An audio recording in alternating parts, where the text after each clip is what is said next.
Assalamualaikum warahmatullahi wabarakatuh. Detik wafatnya Maryam ibunda Nabi Isa alaihi salam. Diriwayatkan dari Wahab bin Munabbih dari neneknya Idris, ia berkata, telah saya dapatkan di sebagian kitab bahwa Nabi Isa alaihi salam berkata kepada ibunya, sesungguhnya kampung dan dunia ini adalah kampung yang akan punah dan kampung yang akan hilang, dan sesungguhnya akhirat adalah kampung yang kekal. Maka marilah duhai ibuku bersama saya.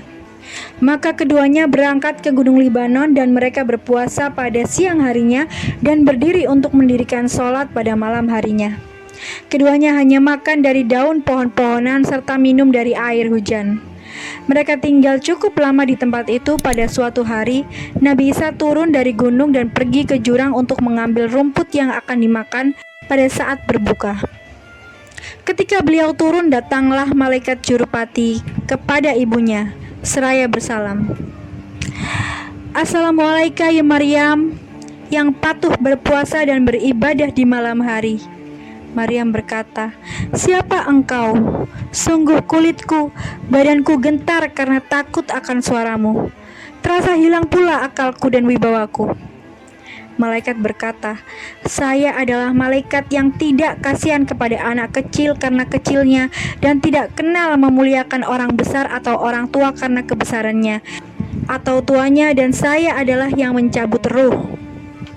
Maryam menjawab, hai malaikat, untuk berkunjungkah engkau datang atau untuk mencabut ruh? Lalu malaikat berkata, bersiap-siaplah engkau untuk mati. Apakah engkau tidak memberi izin kepadaku supaya datang dahulu anak kasih sayangku yang menjadi buah hatiku, buah indah mataku, dan menjadi penawar harum risau batinku? Kata Maryam. Lalu dijawab oleh malaikat, saya tidak diperintah untuk itu dan saya hanya hamba yang diperintah, dan demi Allah, saya tidak mampu mencabut jika seekor nyamuk pun. Maka saya sungguh telah diperintah oleh Tuhan agar supaya saya tidak menyia-nyiakan selangkah pun, sehingga saya mencabut ruhmu di tempat ini. Malaikat berkata, dan dijawab oleh Maryam, hai malaikat pencabut jiwa, engkau telah menerima perintah Allah, maka laksanakanlah perintah itu. Maka malaikat mendekatinya dan mencabut rohnya. Nabi Isa datang terlambat. Ketika ia datang membawa rumput dan kubis dari jurang, ia melihat ibunya tengah berdiam di tempat sholatnya. Dia mengira ibunya sedang menunaikan sholat. Kemudian dia meletakkan rumput dan menghadap kiblat dan terus berdiri sampai malam hari. Kemudian ia melihat ibunya lagi dan memanggil dengan suara lirih, Assalamualaikum wahai ibu, sungguh telah datang waktu malam dan telah berbuka pula orang-orang yang berpuasa dan telah berdiri orang-orang yang beribadah. Mengapa engkau tidak berdiri beribadah kepada Tuhan yang Maha Pengasih? Nabi Isa berkata, sungguh di dalam tidur itu terdapat kelezatan. Nabi Isa masih menunggu ibunya untuk berbuka bersamanya, dan sesekali ia menyapa, Assalamualaikum ya ummahu. Maka ia pun kembali dan menghadap tempat ibadahnya sampai terbit fajar. Lalu ia meletakkan pipinya pada pipi ibunya dan meletakkan mulutnya pada mulut ibunya sambil menyerukan dengan menangis keras sekali, Assalamualaikum ya ummahu. Sungguh malam telah berlalu dan datanglah siang. Ini adalah waktu menunaikan kewajiban pada Tuhan yang Maha Esa. Maka menangislah para malaikat di langit dan demikian juga para jin yang berada di sekitarnya. Lagi pula bergoncanglah gunung di bawahnya. Kemudian Allah memberikan wahyu kepada malaikat, apakah yang membuat kamu menangis? Allah memberi wahyu lagi, sungguh aku Maha mengetahui dan aku Maha penyayang. Tiba-tiba waktu itu ada suara menyeru, hai Isa, angkatlah kepalamu. Sesungguhnya ibumu telah meninggal dunia dan Allah telah melipat gandakan pahalamu. Maka Isa mengangkat kepalanya sambil menangis dan berkata, siapakah temanku di kala sunyi dan waktu aku sendirian?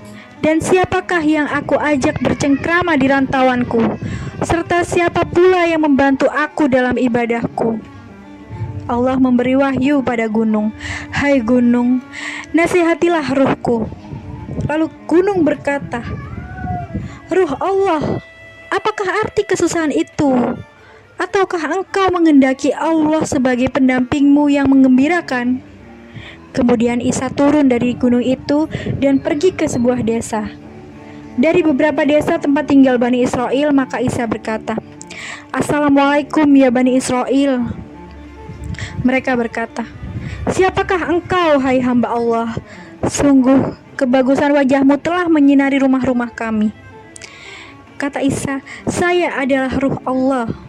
Ibuku telah meninggal dunia dalam rantauan, maka tolonglah saya untuk memandikan, mengkafani, dan memakamkannya. Kata mereka, Hai ruh Allah, sungguh di gunung itu banyak ular besar dan ular-ular lainnya yang belum pernah ditempuh atau dilewati oleh para ayah kami dan nenek kami sejak 300 tahun. Maka Isa kembali ke gunung, lalu ia mendapatkan 2 orang pemuda yang bagus keduanya. Kemudian Nabi Isa memberi salam dan keduanya pun menjawab salamnya Nabi Isa. Kata Nabi Isa, sungguh ibuku telah meninggal dunia dalam rantauan di gunung ini, maka tolonglah aku untuk mempersiapkan pemakamannya. Kata salah seorang dari keduanya, ini adalah malaikat Mikail dan saya adalah malaikat Jibril, dan ini adalah obat tubuh dan kain kafan dari Tuhanmu. Dan para bidadari jelita turun sekarang dari surga untuk memandikan dan mengkafaninya. Maka Jibril menggali kuburnya di puncak gunung itu. Sesudahnya mereka menyolatinya dan mengiringkan jenazahnya. Nabi Isa berdoa, Ya Allah, sungguh Engkau mengetahui tempatku dan mendengar perkataanku, dan tidak sedikit pun urusanku yang tersembunyi bagi Engkau. Maka ibuku telah meninggal dunia sedang saya tidak menyaksikannya di waktu wafatnya. Maka izinkanlah dia berkata kepada saya. Maka Allah Ta'ala memberikan wahyu kepada Isa. Sungguh, aku telah memberikan izin kepadanya. Isa pergi ke kuburan ibunya dan berdiri di atas kuburan itu seraya menyeru kepada ibunya dengan suara yang mengandung risau. Assalamualaikum, duhai ibu. Ibunya menjawab dari dalam kubur, Hai anakku, kekasihku dan buah mataku. Wahai ibu, bagaimana engkau dapatkan tempat pembaringanmu kepada Tuhanmu? Tempat pembaringanku adalah sebaik-baik tempat pembaringan, dan tempat kembaliku adalah sebaik-baik tempat kembali, sedang saya datang menghadap Tuhanku. Saya tahu bahwa Dia telah menerimaku dengan rela, puas dan tidak marah. Isa menjawab, Duhai ibu, bagaimana engkau dapatkan rasa sakitnya mati? Demi Allah yang telah mengutusmu sebagai nabi dengan sebenar-benarnya, belum hilang rasa pedihnya mati dari tenggorokanku. Dan demikian juga wibawa yang menakutkan dari malaikat jurupati belum hilang dari pandangan mataku. Alaikassalam, hai kasih sayangku sampai hari kiamat. Subhanallah, begitu mulianya Maryam. Ia wafat dalam keadaan husnul khotimah dan mendapatkan tempat yang sebaik-baiknya tempat di alam kuburnya. Namun ia tetap masih merasakan rasa sakit sakaratul maut. Semoga kita selalu menjaga semua amal ibadah kita untuk bekal di akhirat kelak.